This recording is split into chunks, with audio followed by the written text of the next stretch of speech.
Kechaga qilgan xamirimizdan somsamizni pishirib olaman. Mengacha retsept bo'yicha qilaman. Qani pishganida ko'ramiz hozir, xudo xolisa.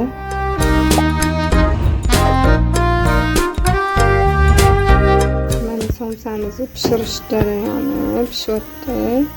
Somsalarimiz ko'rishingiz mumkin.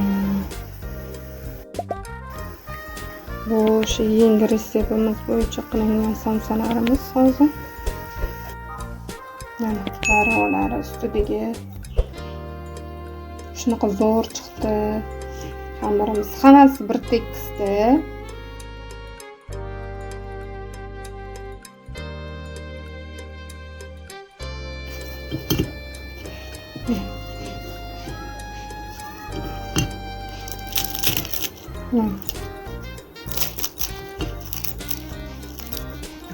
Zo'r chiqdi xamirlarimiz.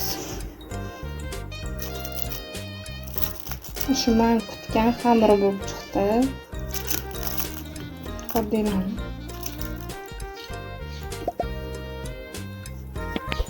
Bemalol buyurtmalar bersanglar bo'ladi. Endi xudo xolisa yetkazib berishga harakat qilamiz hammaga.